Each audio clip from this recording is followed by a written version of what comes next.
अस्सलाम वालेकुम दोस्तों, तुसी देख रहे हो हसीन पंजाब टीवी ते मैं मेज़बान अमीर हमजा। दोस्तों, सब तो पहले अपने चैनल हसीन पंजाब टीवी को करो सब्सक्राइब ते नाल लगे बैल दा बटन दबाओ ताकि साडी हर नई आने वाली वीडियो साडे वीरां तक आसानी नाल पहुंच सके और तुसी वीडियो देखो सब तो पहले।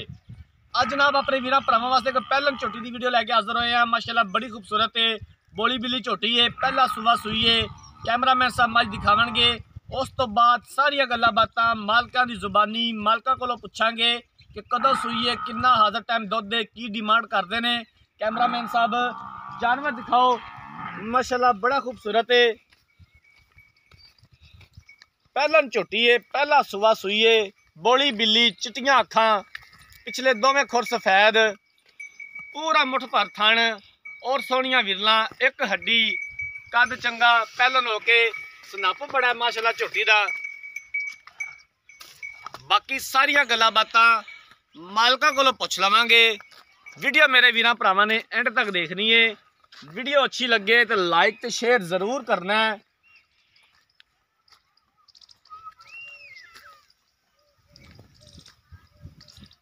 सील अशराफ, कोई किसी किस्म का मसला मसाइल कोई नहीं।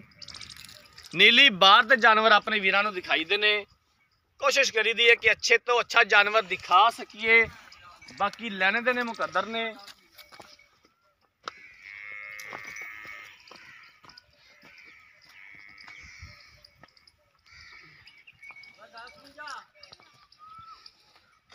आरफ आला इस झोटी की लोकेशन है। आरफ आले तो तकरीबन 18 तो 20 किलोमीटर के फासले ते ये झोटी खलोती है।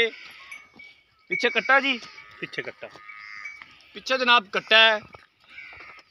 कैमरामैन साहब अच्छे तरीके दे नाल जानवर दिखा दिओ, दिखावन दे विच कोई कमी पेशी ना रवे। बाकी लेने देने मुकद्दर ने।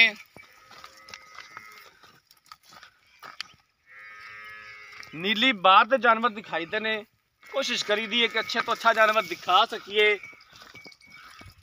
जेडे साडे वीरां भरावां ने चैनल नूं सबसक्राइब नहीं किया, साडी खसूसी रिक्वेस्ट है कि चैनल नूं सबसक्राइब जरूर करना है, वीडियो नूं लाइक ते शेयर करना है, अपनी राय का इजहार कमेंट सैक्शन च जरूर करना है।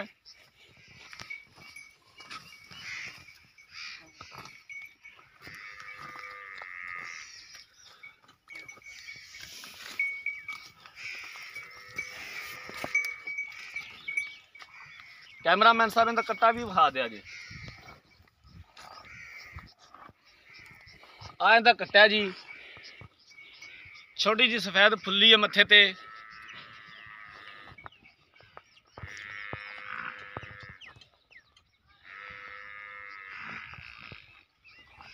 कैमरा ना कट्टे का मुंह इधर करे कैमरे वाल, ठीक हो गया जी। कैमरामैन साहब जानवर एक बार फिर दिखा दो चारों पासों घुमा के, उस तो बाद मालकां नाल गल्लां बातां कर लैने आ।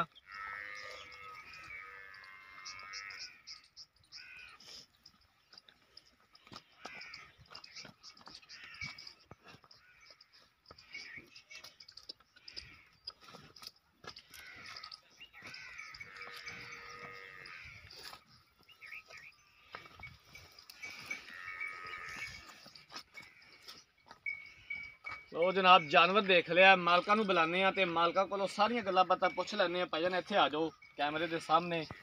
अस्सलाम वालेकुम जी। वालेकुम सलाम जी। तबीयत से की ठीक है जी? शुक्र अजकल मौसम बदल रहा है तो बचे हो जे ठंड तो। जी। की नाम है तुहाडा? मोहम्मद मेहताब भाई मोहम्मद मेहताब, मझ वहा दी है जी। ये मझ किनवा सुबह सुई है तो कदों सुई है? ये जी पहला सुबह सुई है। हाँ जी, इन 6-7 दिन हो गए सुई को। 6 तो 7 दिन हो गए ने, पहला सुबह सुई है। हाज़र मौके दे कोले कितना दुध है बच्चे नूं छड्ड के? इनके को बच्चे नूं छड़ के दुध है जी 10 सेर। 10 सेर बच्चे हाँ नूं छड्ड के, बिल्कुल गड़वियां मार के, ठंडा दुध जी। ठंडा दुध। हाँ जी, ते कोई छट्टा फुआर, कोई थाना दा मसला कोई मसाइल? इंशाल्लाह ताला बिल्कुल साफ में, गुठे जितनी मोटी तार है? बिल्कुल जी ਤੁਹਾਡੇ सामने हो जाएगी। ठीक हो गया जी। वो तो सुई हुई है, मसला ही कोई नहीं दा। हाँ जी, ते किन्ने दा मुੱਲ है, किन्ने दे पैसे ने? प्यार मुहब्बत वाले किन्ने दी आपां मझ फाइनल बेचनी है? तारीफ दा मुੱਲ नहीं पाना, ठीक है? पैसे मंगने ने मझ दे ते तेरा जानवर विकेगा। माल दे मुੱਲ जी। हाँ जी। मैं दे पैसे जी 2,35,000 रुपये जी। अच्छा, इनदे विचों घरे आए दा दीद प्यार कितना को हो जाएगा? ਫਾਈਨਲ ਆਪਾਂ 2,30,000 ਹੀ ਦੇ ਦਿਆਂਗੇ ਮੈਂ ਤੁਹਾਨੂੰ। ਫਾਈਨਲ 2,30,000 ਰੁਪਏ ਦੀ। ਹਾਂਜੀ ਤੇ ਜੇ ਅਸੀਂ ਕਹੀਏ ਵੀ 2,30,000 ਦੇ ਵਿੱਚੋਂ ਵੀ ਅਸੀਂ ਆਪਣੇ ਵੀਰਾਂ ਵਾਸਤੇ ਪਿਆਰ ਮੁਹੱਬਤ ਕਰਵਾਉਣਾ ਹੈ ਤੇ ਕਰੋਗੇ? ਜੇ ਮਾੜਾ ਮੋਟਾ ਹੋ ਜਾਏਗਾ ਬਾਕੀ ਬਸ ਕਰ ਲਓਗੇ। ਹਾਂਜੀ ਚਲੋ ਸਹੀ ਹੋ ਗਿਆ, ठीक हो गया। बाकी और कोई किसी किस्म का मसला मसाइल? नहीं जी बिल्कुल 16 आने के लिए आपने जी ठीक हो गया। कैमरामैन साहब जानवर एक बार फिर दिखा दियो। पहला सूआ सूई है, 6 ਤੋਂ 7 दिन हो गया सूई नूं। हाज़र मौके बच्चे नूं छड्ड के 10 लीटर दुध मौजूद है। 2,35,000 रुपये की डिमांड की है। प्यार मुहब्बत करके 2,30,000 ਦੇ ਵਿੱਚੋਂ मजीद भी इंशाअल्लाह ताला गुंजाइश कढवावांगे जिथों तक हो सकिया। अगर किसी वीर भरा ने जानवर खरीदना है, राब्ता नंबर 0312 612 2054 0312 612 2054 इस नंबर पर व्हाट्सएप बनीए। अगर साड़ी अज वाली वीडियो पसंद आए वीडियो को लाइक तो शेयर जरूर करना है। जिंदगी रहता मिलांगे एक नई वीडियो के नाल। अपने मेज़बान अमीर हमजा ने दो इजाज़त। अल्लाह हाफिज़।